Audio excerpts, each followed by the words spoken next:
Hi, I'm Bob Ethington. And I'm Nick Nicholas. And this is From Akron and Beyond.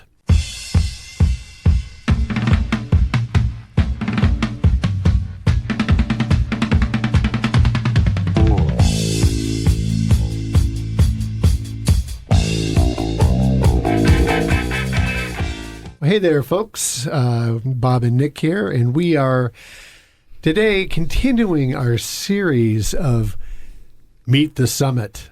Get to know the summit. Exactly. We got to come up with some better name. I know. We'll figure it out down the road. But today, our guest is Laura Smiley. Hi, Laura. Hi. How are you?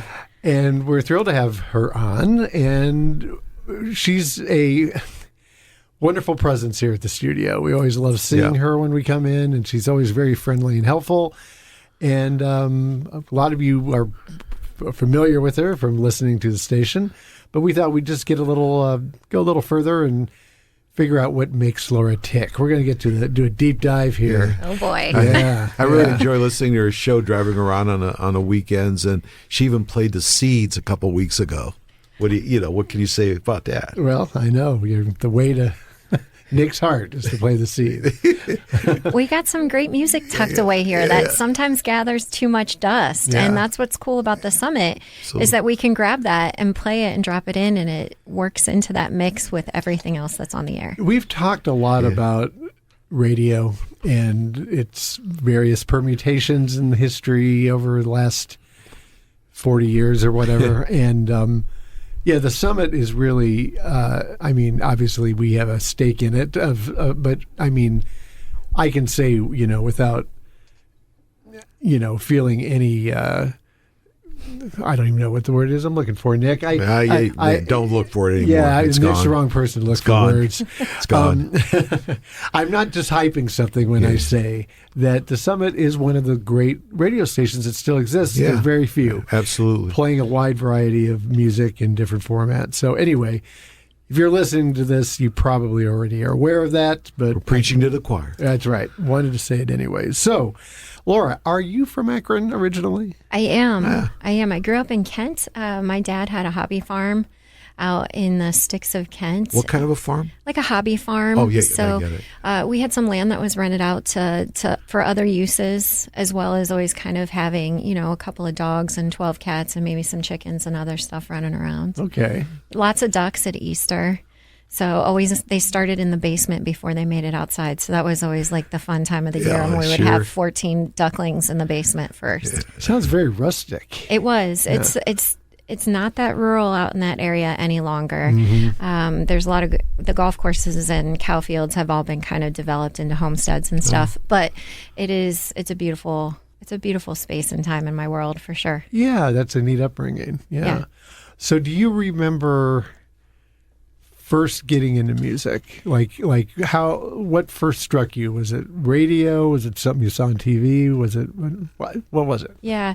So my dad had a spectacular voice. He was a singer and he could sing and dance like no other.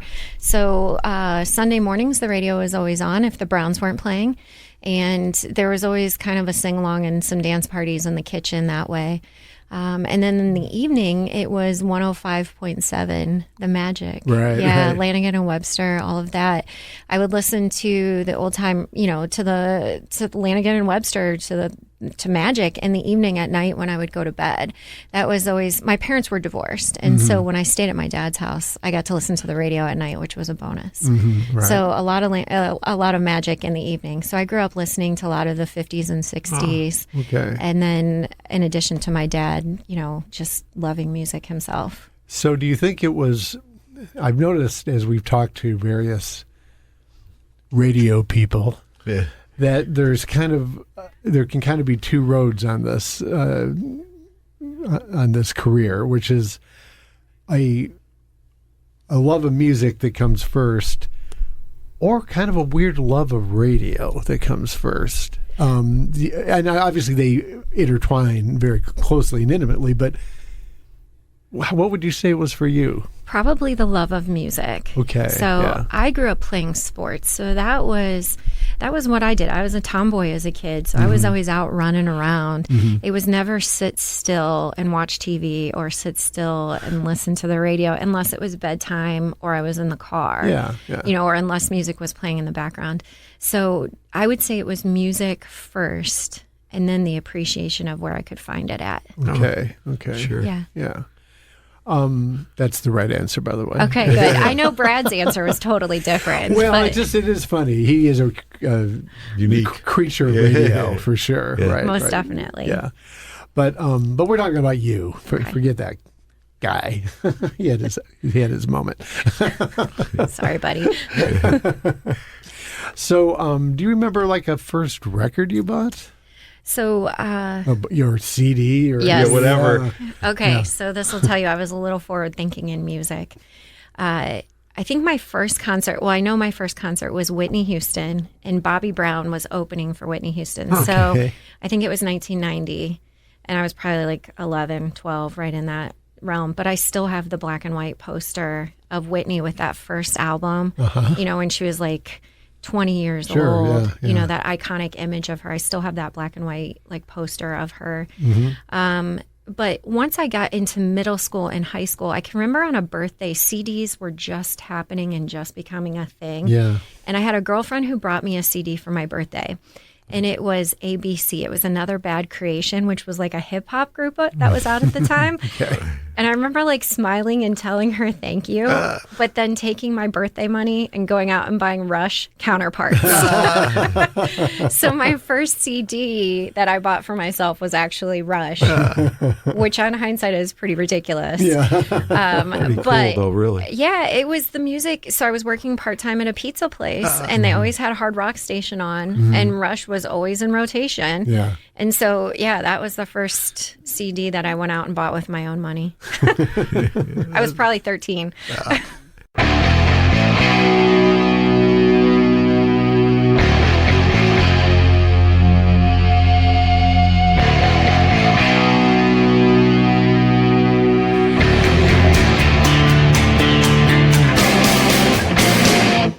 You find yourself being a collector of music? Like, do you buy a lot of music and stuff? That seems to be another typical theme of our guest. So I really wasn't for a long time. I mean, I've always had CDs and books in the cars and stuff over the years, that kind of stuff. But I really stayed away from vinyl. Working here, I think, caused me. I've been at the station now a little over 7 years. As a paid employee, but I volunteered for 6 years before that. No kidding. Yeah, so I've been around, about 15 years or so throughout the station. Wow. But when I started here, I think that's probably when I started collecting cassette tapes. The boys are into vinyl. I got into cassette tapes only because it's almost like an art installation because you can read the cassette tapes from a distance. So I have about 3,500 cassette tapes. No. Most of them are 80s and 90s hair metal bands, like obscure. But then I have like all of the classics going back from the 50s. They are in alphabetical order. Nice. On a shelf. Yes. It really is like an art installation. But I think it started with cassette tapes. And then probably about 4 years ago, I came across an estate sale. And the gentleman that had passed away worked for Bell Music. And here in Akron, Bell Music ran all the jukeboxes and all the pool tables in all the bars. Right. And so I saw the posting that he had worked at Bell and that there was a jukebox at the house. And I was just being nosy. I wasn't looking to buy a jukebox by any means, but I just kind of wanted to go and see what it was about. And I walked into the house and it was a 1952 Sebring teal nickel slot. Beautiful. In good And it shape? worked. In Yes. good condition? Yeah, and it worked. And so I started talking to the gentleman that was running the estate sale. And then I came back here to the station and I tried to get Tommy to buy it and put it in our lobby because it was just so cool. Yeah. And while I was talking to the gentleman that was selling it, he said, I've got all the albums that go in the jukebox. And I said, what do you mean? What? And he goes, I have 3,500 45s in boxes downstairs with their original artwork and the labels that go into the jukeboxes because the gentleman who lived in the house used to change out the music for Bell Music. Oh, wow. So he had kept this archive like pristine. Yeah. And I was like, oh my God, like this is like, this is amazing. This is library quality stuff. Yeah. And unfortunately, the radio station wasn't able to acquire it. And when I called the guy back, I said, this breaks my heart, but I don't think we're going to be able to take it. But what you have is really special. Yeah. And he ended up calling me back like 3 weeks later, and he's like, Laura, he's like, I want you to have it. And I was like, I can't afford it. And he was like, yes, you can. And I was like, no, I really can't. And he was like, I promise you can afford it. And he made me the most ridiculous, generous, beautiful offer. Wow. So I have a 1952 nickel drop jukebox that is in beautiful shape in my living room, along with now 3,500 45s. Oh, you got that too? Yes. You got the whole package? In alphabetical order with the slips that match the jukebox. People come over and their jaw just hits the floor. Yeah. And then you turn it up and you play it, and I haven't upgraded the system that's in it. It is all the original stuff, so it's got that like dirty, unproduced, like rough record sound to it. It's not the clean current technology that we have now. But that's cool though, right? Yeah, it adds to that grittiness of it. But it's a lot of fun on Thanksgiving morning, or on between football games when I turn it on and play it. Sure. And I have some really obscure music on that jukebox right now, so it's a lot of fun. I remember when the Bizarros played in Columbus once, I think like 20 years ago. There was the bar we played, I can't remember the name of it, had a Captain Beefheart single in the jukebox. I swear. How did that happen? I believe you. Yeah. It's awesome though how that does happen. Every big band is a local band somewhere. Right. And they're a big band because those local fans helped elevate them.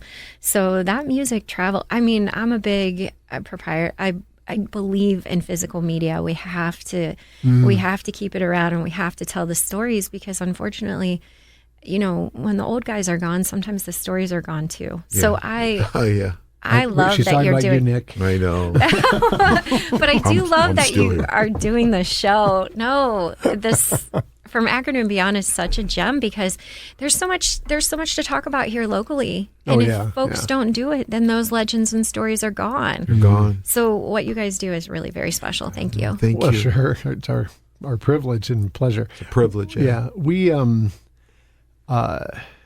when you mentioned physical media, that really is something that I think about a lot. And sometimes when I talk about it, I think people look at me like I'm like a conspiratorial maniac, which I don't think I am, but you can judge for yourself. What does your basement look like? Wait a minute. Oh well, that would not be I'd be in jail for conspiracy maniac if it was based on what my basement looks like. But from what I hear, it's nothing like Brad's basement, right? It's not? Okay. It can't be. Okay, it's the stuff legends are made of. Yeah. yes, So. right. Although we do run into a fellow once in a while at one of the record stores that we frequent, Time Traveler, that has like 40-something thousand CDs. So I think he's at the top. Yeah, don't give Brad his address. No, suddenly he'll have 10,000. Yeah. Yeah. But anyway, where I was headed with this is that I think that there's a wide variety of reasons why physical media I think is important, but one of them is that, I mean, you cannot count on things always being available streaming. And I one example I always give of this is, it's going to sound odd, but when the actor Peter Fonda died, the New York Times did this obituary of him, and then they talked about how, here were 10 great movies that Peter Fonda was in, or whatever, available, and then they're going through it, and they're like. And one of them was The Hired Hand. It was a Western that he was in, and he directed, I believe, after Easy Rider. And they said, unfortunately, this is not available on streaming. And I was like, well, I know that the Akron Public Library has it in their collection on a DVD, because I used to be the head of that department. I just remember that. And I'm thinking, so many people now, they don't realize... they think if it's got to be available streaming or you don't have any access to it. The conspiratorial part comes in, where there's a wide variety of reasons why something might end up not available. And it can be commercial, it can be contractual. A lot of times that's what it is. But who knows? It could be political. It could be that just somebody's, their art or whatever is considered not appropriate anymore, and then it's just not available, and you can't even access it. And I just think that if you have the actual item, it's always there, Plus right? the tactile part of it, where you like to hold it. And the beauty, the aesthetic, aesthetics is a whole nother thing. Yeah, and that was the immediate appeal to me.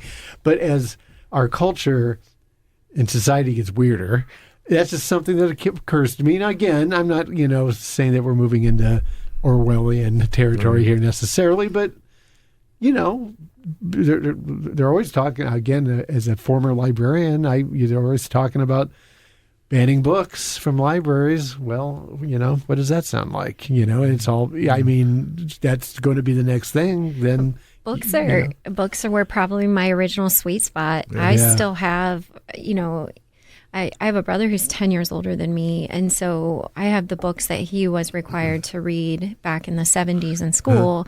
And those weren't necessarily first editions, but they're probably third editions.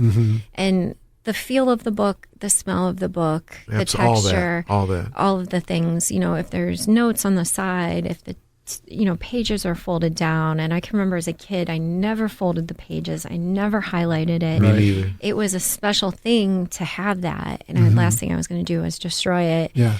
But I have probably, 150 paperback books that I will probably carry with me to my death, as I move from home to home, you kind of look hard at the things you own and maybe cut a few. But I've got some diehard books that will probably live longer than any of my music. Yeah, right. It's all great. It comes down to it, yeah.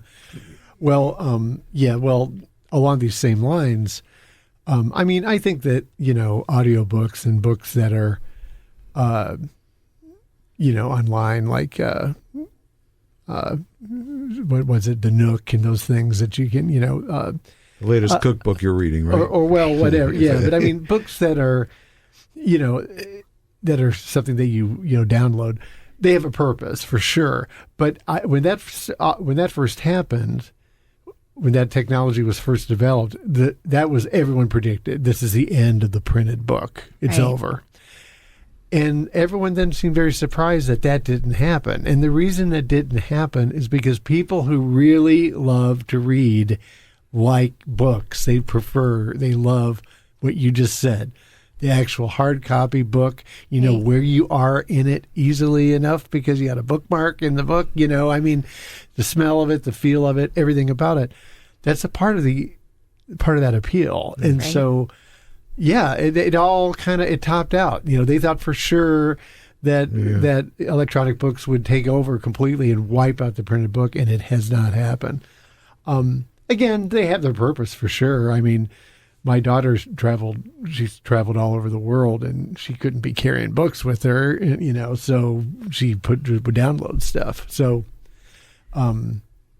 there's certainly a great purpose for it, but whatever you prefer is great, as long as you're, taking in the content one way or the other. This is From Akron and Beyond. I'm Bob Ethington with my co-host, Nick Nicholas, and we are talking with the Summit's Laura Smiley.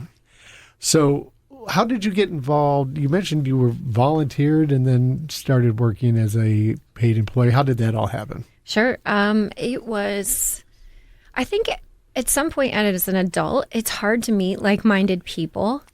I don't know if that's a fair statement, but unless you have a close group of friends from high school or maybe like a church group or a work agency that you really bond with your folks, how do you find your tribe?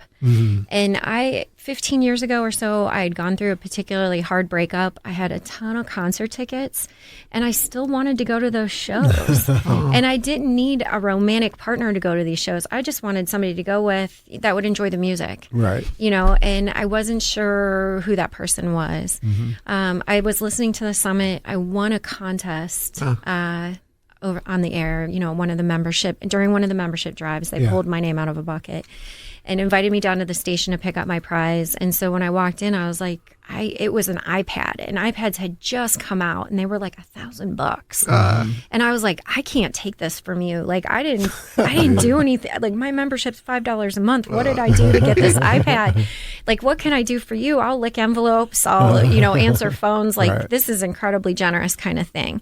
And so they were like, yeah, come in and answer phones. Come in and do this, So I'd gone through this breakup. I had these concert tickets. All of a sudden, I'm answering the phones at the summit. And I was meeting people that wanted to go to these shows because it was the music that I was hearing on the radio station. So that's really what brought me through the doors, was the music, it was the concert tickets, and it was the opportunity to give back to a station that was providing music for me all the time. I've listened to the summit since I was in high school, early 90s. So through the transitions, through the snowstorms when it was off the air, in high school when I would drive home, the radio station would be off the air, it'd be dead air because the high school kids that ran the station weren't there. It'd be like 10 o'clock at night on a Tuesday. So I'd have to listen to a different station. So I feel like I've grown up with the summit. It really is kind of the soundtrack to my life, at weird times. But I had volunteered for the station for several years. During that period, I moved across the country out to Oregon, and I would stream the summit every time I got homesick. And it was the people I knew, it was the places I recognized, and then the weather report would come on, and I'm like, it's not raining. Like, not even realizing that's because you're 2,800 miles away from home. Sure, right. You know? Yeah. And so when I got back to Ohio, moved back a few years later, I kept... Where did you live in Oregon? I lived in Pacific City, right on the coast. Okay. Like about 90 feet from high tide. Pretty nice then, right? Yeah, well, I lived in an abandoned fishing cabin. Really? Yeah, wow. That's very cool. Didn't have heat. Cool. Yeah. It's that's not nice, but it's cool. Yeah. When you're young, you could do anything. Correct. Yes, you're brave then. Yeah. You're brave then. I was very lucky growing up. I've always been a long-distance backpacker, so I walked from Georgia to Maine on the Appalachian Trail. Oh, wow, okay. And so the idea of moving to Oregon and not knowing anyone, literally with a bag full of CDs and a bag full of clothes and my cat, that's what I moved out there with. Wasn't that scary. Yeah. Because I had kind of already done a little bit of that. Right. I'm not saying it wasn't terrifying at moments, but I spent a few years out on the Oregon coast, came back for some family stuff going on, ended up in Columbus, and I was doing the high-end events at Ohio State University, still driving up on the weekends to see my parents and popping into the station and saying hi to Tommy and everyone. Yeah. But my job at the university was anything over 1,000 people that was coming on campus. So it could be parades, it could be concerts, it could be Hillary Clinton, whomever, traffic, parking, porta potties, all that. Right. Wow. So Tommy was getting into the event stuff here at the summit, and so he would call and be like, hey, what do you think about this? Like, what do we need to do, kind of stuff. Yeah. And then if I was in town, he'd have me go pick up people if they needed a ride places. And I remember he called me one day and he was like, hey, he's like, where are you? And I was like, I'm actually on my way to Kent. And he was like, can you go to the Cleveland airport? I'm like, sure. And he's like, do you have your truck? I'm like, yeah. And he's like, okay. He's like, I think it's just going to be 2 people and 2 guitars. And I was like, okay, cool. What am I doing? He's like, just bring them to the station and actually you'll take them to Kent, to the Kent stage. And I was like, okay. So we work out the details. And finally I'm like, who am I picking up? Yeah. And he was like, you're going to go to the airport. You're picking up Kenny Wayne Shepherd. Okay. Okay. Wow. Now, Bob and Nick can see the smile on my face right now. Yeah.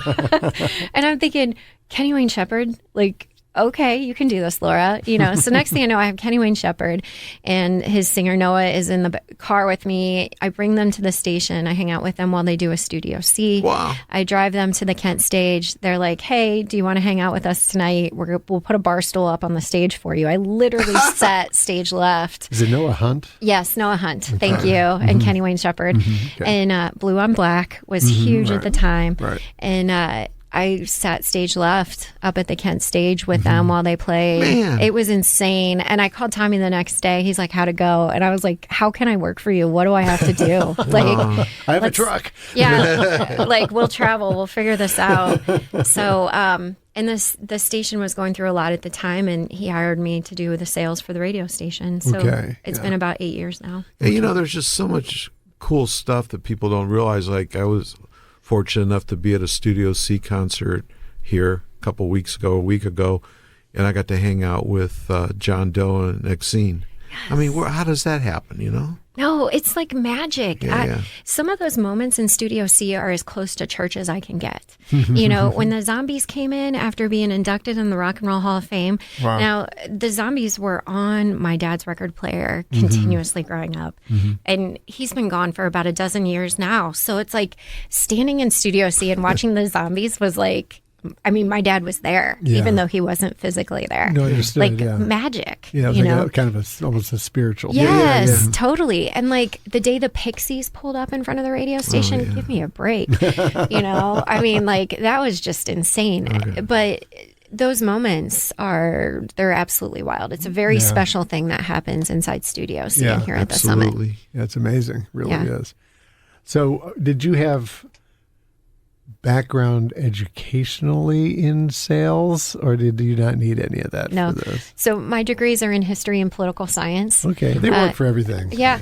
Well, my first job was with the Department of Defense. I spent, Really? Yeah. I spent my last 2 years of college in Washington, D.C. Wow. Yeah. I've always been really good at languages, and I think somebody somewhere noticed that and said, hey, you need to check out these internships. Yeah. So I worked for the Department of Defense in Washington, D.C. Okay. And I did BMDO, ballistic missile defense. Really? Yeah, I know. I used to be much smarter. I am not smart anymore.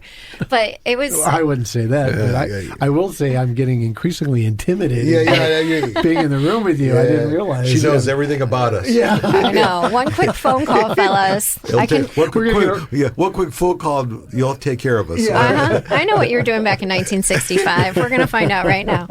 No, a really cool experience. But I was in Washington, D.C. then through September 11th. I was right there. I was going to ask. Oh, were you? Yeah. And Oh my God. that changed. I mean, immediately my job went from offensive to defensive in a split second. Yeah. And the city changed. If we take it back to music, I think that MT or the mixed volumes of CDs now that we've got music was like volume 4.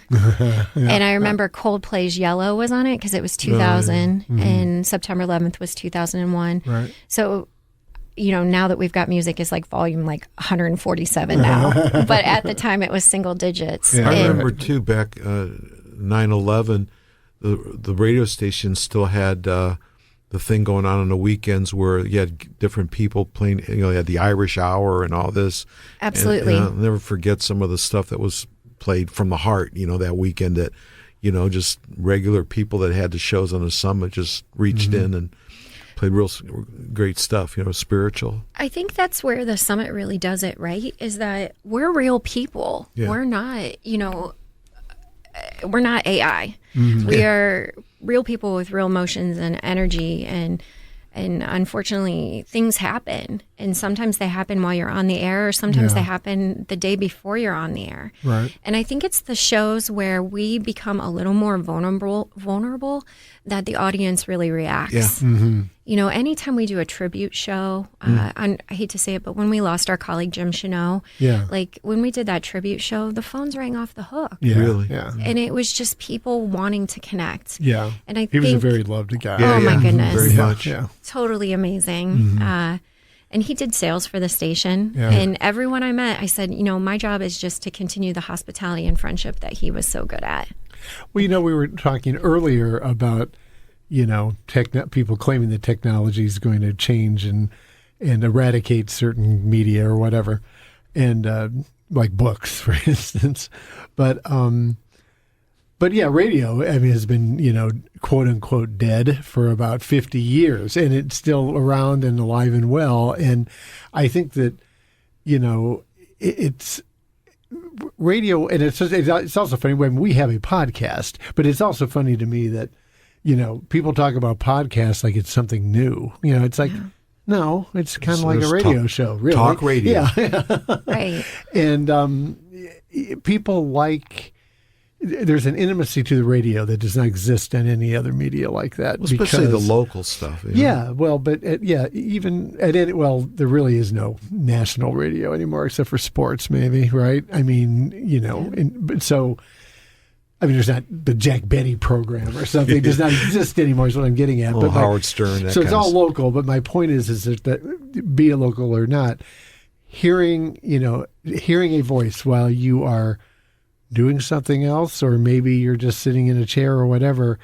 It is a communal, intimate kind of relationship that really no other medium, I mean, television, movies, none of them really can achieve that. No, you're right. And so, yeah, radio, it's never going to go away. It's ridiculous to act like, but again, people are always very quick to want to kill off something. The novel is dead. No, it's still around. People still writing novels. I just sat through a webinar last week talking about the future of radio, looking at what 2025 looks like for radio and for numbers. And all of the numbers for radio are growing faster than the numbers for cable. Mm-hmm. Really? Yeah, because people are getting rid of yeah. their TV stuff. And they're looking for organizations that they can trust, and they don't necessarily trust those mainstream cable news networks anymore. Right. So they're going back to radio. Yeah. And to me, I find that thrilling. I mean, that's Sure, amazing yeah. job security. That's spectacular. But I think there's some truth to that too. And what a great place that we live in, that we have options to find those resources. Yeah. That there are multiple places that you can go. I'd love it if everyone listened to the Summit, but there are some other great local radio stations also. And I think it's really a blessing that we have multiple resources, so you can find the one that speaks to you most. Sure. And it's something people take for granted. Yeah, Right. We have that. because we've always had it here. Right. Which, is not the case in a lot of the world, Right. for sure. So as a sales manager, is that the right phrase? Okay. So what does that mean? What do you do? Tell us. It means I'm responsible for about 60% of the money that comes into the radio station. Okay, so you're very important. Again, I'm intimidated again. Yeah. No, I don't mean it like that. I think I have the coolest job here at the station because I get to get out in the community and I get to find out what's awesome and amazing that's happening right here in town. Yeah. I think as a young adult, going out of high school and college, I felt like I needed to leave Akron because there wasn't enough stuff here and I couldn't find the unique things. It was all the stuff that I've been doing for the last 6 years, through middle school and high school. On hindsight, there was so much else going on. I just didn't know how to find it. Right. And so I really don't take any part of my job for granted because I get to find out what's awesome and amazing. And it's happening right here in town. You don't necessarily need to go to Cleveland and Columbus. There are some amazing museums in Youngstown. There is some great cultural events down in Athens. It is right here within an hour's drive. Right. I still encourage young people to move away because you can't always go away, but you can always come home. Yeah, come home. So gives it some perspective too, maybe. yeah, absolutely. So all the things I think I was searching for in my 20s for culture and different things, whether it be food or environment or conversation, all of those things were happening here. I just didn't know where to find them. Yeah. And so I think that's the best part about my job is I get to find out what's happening here in town and throughout Northeast Ohio and tell people about it. And it's great when I can connect the dots for people, for organizations. Like, wait, you're doing this? You need to talk to so-and-so over here. Right. No need to recreate the wheel. Call this guy and see if you guys can figure this out. And I love that part. Yeah. It's almost me watching the community is almost like me watching music. I'm not a musician. Unfortunately, I can't play the guitar. I can't clarinet, none of that. Maybe the kazoo. Actually, I could probably do the kazoo. But what I really love is watching other people love music. I love when someone tells me there's no good rock music, and then they hear somebody on the air and they're like, oh, wait. And that light bulb goes off. And I'm like, yeah, dude, it's here. You can still find really great music. Sure. Yeah. Or they don't know who the artist is up on stage. Their wife or partner brought them to the concert and they're kind of annoyed. And then all of a sudden the musician gets up on stage and you start to see that charisma or that magic of that musician, and the audience starts to open up to it. Right. I love watching that part of music. Yeah. Same thing here in the community. I may not do all the things that are happening here, but I love being able to tell people oh, you've been looking for that? It's right here. Yeah. It's not missing. Yeah. Well, that's a fairly common phenomenon that we have run into, Nick and I, on the talking to people on the show of people who have left Akron and then often end up coming back. Right. And Quite a few of them. Yeah, and a lot of times it is kind of like they didn't realize what was here while they were here, or they took it for granted. But you have to leave to figure that out, you know. Correct. So that's all part of the, the journey. Right. Yeah. It's that what if, like if you have that, I tell people all the time, if you have the opportunity to go do something, even if it scares the bejesus out of you, go do it. Because it's the what if 20 years later. Oh, yeah. You're not kidding. That is heavier than if you go and maybe it doesn't work out the way you thought it would. Regretting what you Don't could have done is always a worse thing than regretting what you did. Yeah, Right. because at least you, even if it went terribly wrong, what you did, you learned something from it. Correct. The point. other alternative, you learn nothing. So Right. You sit at home and wonder, like, Yeah. man, what if I had done that 10 years? Where would I be now? Right. That's very true. Yeah. That's very true. What I just said. Yeah. I'm telling myself how profound I was. Well, Good job, Bob. Nick helped me here. I'm Well, floundering. no, I'm the one is the oldest one here, and I, thank God I, don't have too many regrets. Yeah. You sound like Sinatra now. No. Brad's going to play Byway. Right. Or I was Nick's way. in the back of my head, I'm hearing Guster See the World. So that was a great More one. hip song. Yeah. So what bands, what artists are you particularly into right now? All right, here we go. This is like asking a mom to pick her favorite baby. That's fine, Okay. right? Oh my goodness. There's so much great music out right now. I think I probably these days I'm sitting a little more on the Americana, not pop country by any means. But I sit probably on that singer-songwriter side. But then at the same time, like I love some old school punk. So Yeah. I think it depends on the mood and what I'm trying to do. If it's a peaceful, quiet Sunday, I might put on Chris Stapleton or I might listen to Tyler Childers. But if it's a day where I got to get up and get moving and do some stuff, then it's probably the Ramones or the Struts, loud. Yeah. Annoying my neighbors loud. Yeah. So it just kind of depends on where I'm at with it. Best live show that I've seen recently. I saw Tyler last year at Nautica, and I knew he was going to be great. I had seen him 7 years earlier as an add-on for a festival. It was really cool. It was pouring down rain. The festival had been called off. Yeah. We were stuck on this top of this mountain because the roads had flooded, and he was up there too. So he ended up playing in this like sheltered area. There were literally two of us watching this kid who had just gotten out of high school with long red hair play the guitar. Yeah. And I remember walking up to him and I was like, yo, I'm from Cleveland. We were in West Virginia. And I was like, I'm from the Cleveland, Akron area. Like, dude, you're killer, And he was just like, thank you. He's like, thanks for sticking out the storm. I'm like, I think it added to it. And it was Tyler Childers. Yeah. Like, who would have ever guessed? Right, right. So 7 years later to see him at Nautica and a sold out crowd and another torrential downpour, he slays. Brings the rain. Yeah, I love a good lyricist. If you can tell me a story while I'm listening to music, or if you can take me on a trip with you, or if you can put me in my own space, take me back in my own memories. Sure. Like that's the kind of music I'm in for. Yeah. So Well, that sounds, I'm into. We were all just talking those about that artists. this morning on the way here. We were talking about Dylan and Yes, and- right. and Right. some other things. Well, And we you- actually have a show that's going to be at some point that Bob and I recorded here a few months ago on our favorite lyricists. okay. Yeah. So Brad, get working on that. Well, and there's some great ones out there. I love like Hayes Carl for his satire. I think is Yeah. spectacular. Joe Purdy has never gotten the attention I feel like that he deserves. I'm trying to think who else I totally love. I was going to ask about Sturgill Simpson because he has that new album out that's pretty cool. Dude, he's like, okay, so Sturgill and Beck I refer to as kind of like the male version of Madonna. Because with each album, each of those gentlemen transform themselves. Yeah, I mean, right, you've yeah, seen a yeah. rock album from Sturgill, you've seen country, you've seen alt country, you've heard him do music for a cartoon that went out. Yeah. That his bluegrass, his cut and grass album, I think is probably my favorite Sturgill album. But same thing with Beck, who continuously reinvents himself, Right. both as a producer and as a musician. Yeah. Some of the collaborations he's doing, and but continuously evolving. Oh, So those yeah, are good comparisons. Didn't Yeah. Black Keys just have a collaboration with Beck? Beck is on their latest album. Yeah, and several songs, co-wrote several of the songs. yeah, he's doing good stuff. Like I, and he's one of those artists. I'm not sure how old he is. I probably don't want to know because it might freak me out. Beck? Yeah. He's been around for 25 years He's at in least. his 50s for sure. Yeah, probably.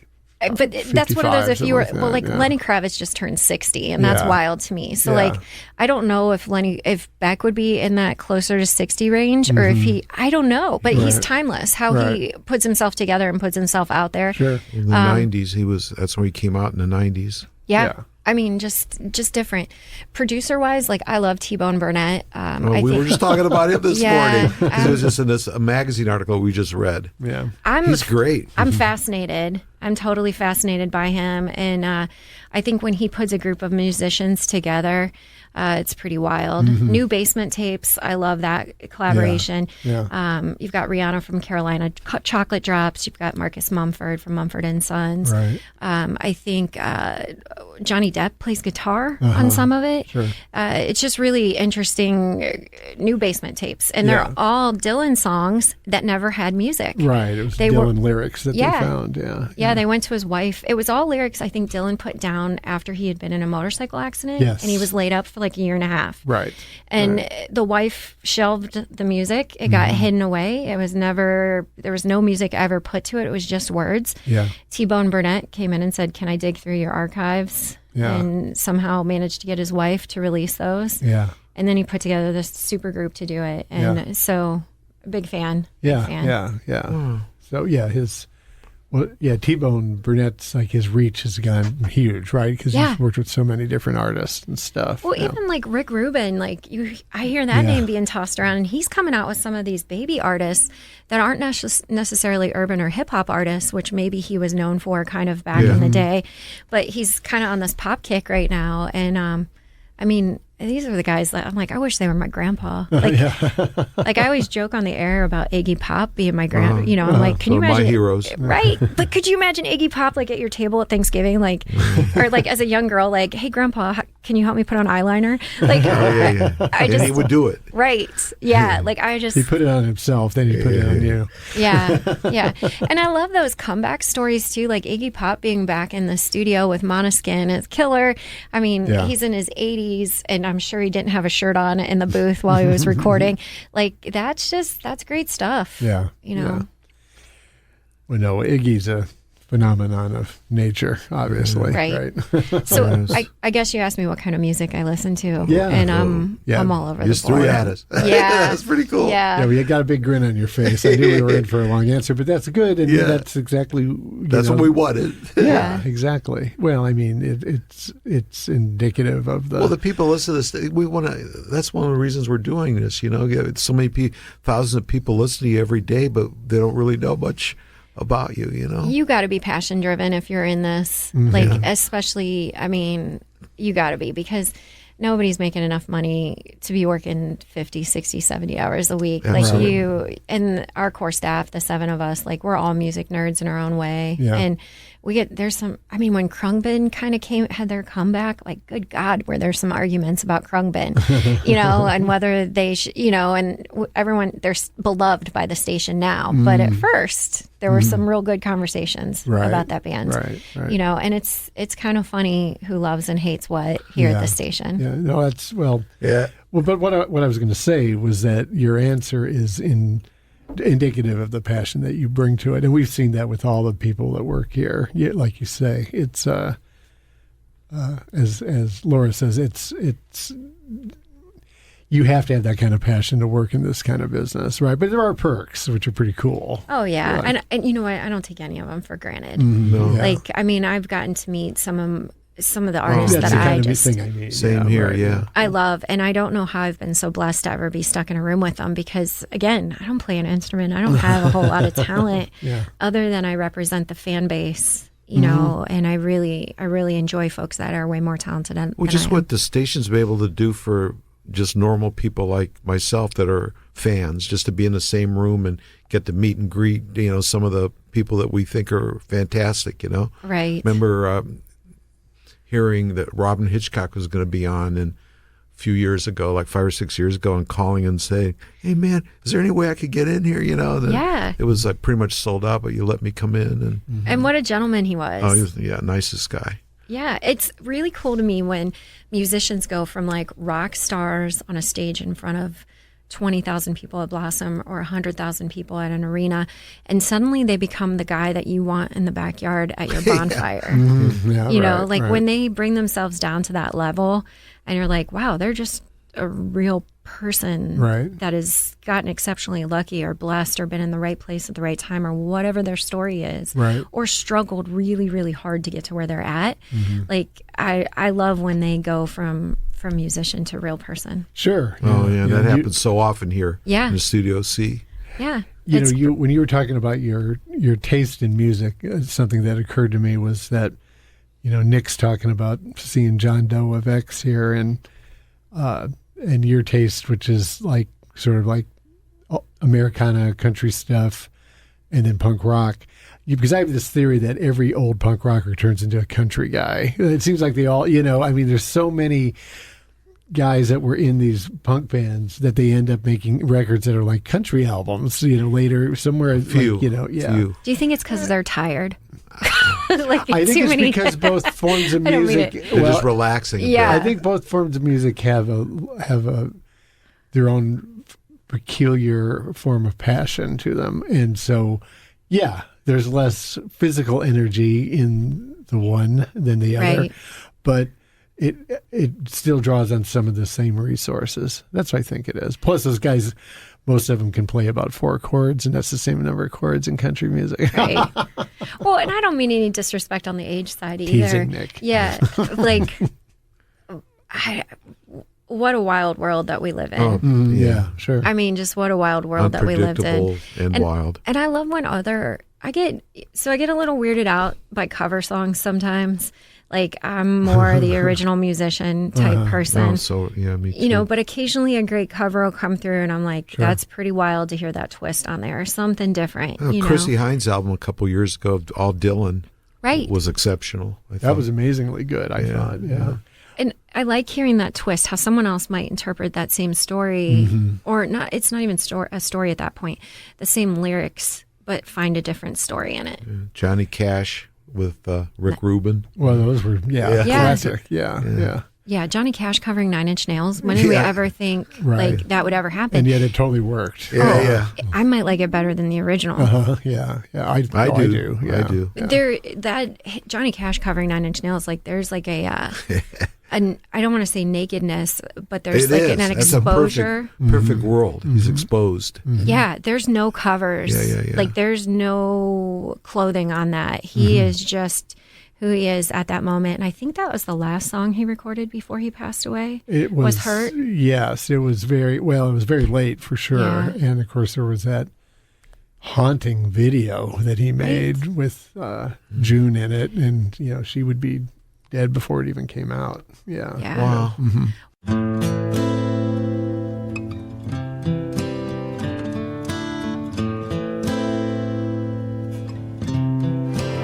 I would find a way. Well, even John Prine, with the passing of John Prine a few years ago, he did that Summer Session song, and like that gets me every time still that I hear it. You know, it was released, I think, a few weeks before he passed, but it was kind of rumored that he was not in great shape at that time, and Yeah. I felt like that was like his. If there's like a farewell lullaby, Yeah. I don't. right. I don't. There's got to be a more technical term for a song like that, but that like, I don't know if it's a comeback song. I don't know what you would call that. There's this generation of rockers who have managed to continue to live to the point where they're dying of more or less natural causes, as opposed to the classic rock death of car wreck or drug overdose. And Right. so, Yeah, the ones who made it past 27. yeah, Exactly. right. Yeah. But so, for instance, you know, to your point, like, you know, David Bowie's Black Star, you know, it's impossible to listen to that and not think that he knew of his impending Right. demise. And Leonard Cohen's. you want it darker. Yeah. Right. Which Yeah. was, Same. you know, same kind of thing. And, But let's move on to something positive. I mean, we can't end the show with all this negative stuff. right, Yeah. but this Seriously. isn't negative because it's basically talking about how art can address any issue, and how some artists are able to I mean, what Transcend. the wonderful thing of that is that Leonard Cohen and David Bowie were able to write music that powerful that Right. late in their career and towards at the that end. age. At the Yeah, end. so I see it.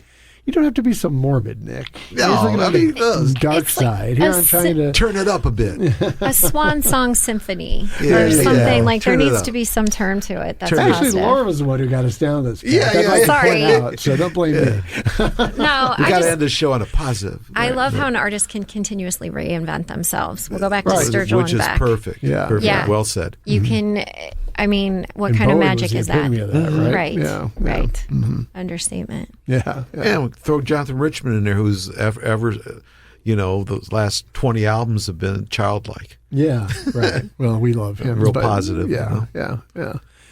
But anyway, Laura, this has been a real pleasure Oh, it's for a us to have blast, you on. man, getting I'm to checking know- the time. It's almost we're to the point where we need to end this so we can get some of your music. Yeah, on yeah, as part yeah. of the show. So thanks for doing it. Thank you so much. I look Yeah. forward to seeing you guys in the studio every week. So please come by my office anytime. We There's will. always We- the bench. we Settle will. in, get comfy.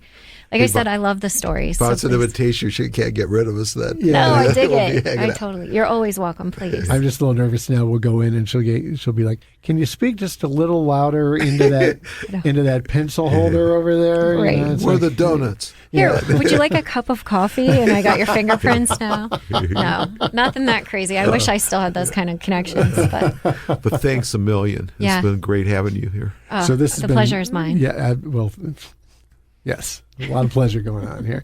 This is From Akron and Beyond. It has been From Akron and Beyond. I'm Bob Ethington with Nick Nicholas and our special guest, Laura Smiley of the Summit. Thanks for listening. We'll see you next time.